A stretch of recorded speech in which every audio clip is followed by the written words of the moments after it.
A comp-only listing is defined as a sale that is procured before the listing is entered in Matrix. It's entered after the fact, so the property can be used as a comp by other MLS users. A comp only can occur when you sell a listing that was not entered in our MLS.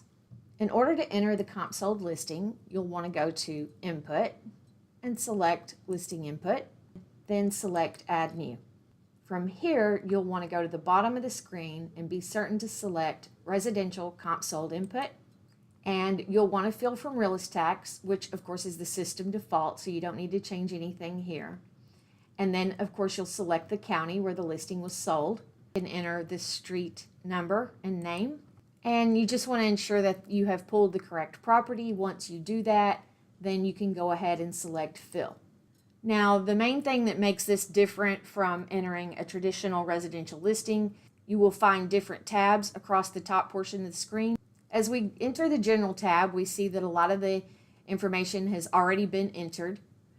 You'll want to be sure on the General tab, all of the fields that you see in the bold print that are underlined, you want to make sure that you fill those in. Those are required fields.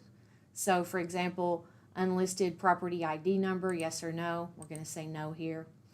The street name, a lot of information was pulled in from the tax records. You'll want to enter the status type. So oftentimes a comp sold listing is entered because it was new construction and you're working with the builder. Perhaps you were working with a for sale by owner situation or even an office exclusive situation. So you just want to select whichever applies to you. The list price will also be the sold price, so you'll enter that. Be sure and enter, again, all of the underlined bold fields. So we'll just enter a 0 here. But you want to enter accurate information. Just because this is a comp sold, that's even more of a reason to be sure that you're entering the information accurately so that it can be used for a good, solid quality comp. Now moving on to the Features tab. Again, because we're using this for comp sold, it's very important that we're entering all of the information accurately and following the same rules that we would follow with the rules and regulations for any listing that we're entering. The Financial tab is going to include a lot of the same information that you would typically see.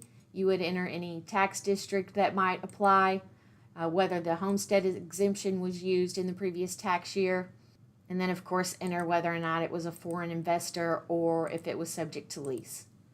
That takes us to the Compensation tab, and this is where you'd enter the compensation just as if you were the listing agent. So whatever those numbers might have been, you would go ahead and enter them accordingly. Was this a foreclosed listing? You would enter that, whether or not it's a short sale, and of course whether or not it's an auction listing. The close information. This is where it's going to pull in the address, and this is where you're entering the information. The transaction took place, so you would enter the correct pending date. You would enter the correct close date, the sale price, the sold financing type, cash sale, conventional loan, whatever the case may be, any seller concessions, the amount of those concessions, and then we come to the selling agent. You are the selling agent. This is where you'll enter your MLS ID number. If you have a co-selling agent, you can enter that here. Once you enter that information, if you click on refresh, then it will automatically populate the listing for you. You'll come to the Optional Fields tab. I highly recommend that you go ahead and enter this information. It's called Optional Fields, but again, you're entering this for comp purposes, so this information is really important for you and for other MLS users. When they're pulling comps, it's going to be important to have this information. And then we'll go back to the very first tab, to the Status tab. Now you'll want to save this listing as incomplete and then go ahead and click on Submit Listing. You'll find that you will get an MLS ID number. So now you need to contact your broker and have your broker close out the sale for you. If your broker is not available, then go ahead and contact the MLS. We will need supporting documentation from the closing of the transaction in order to complete the comp only entry for you.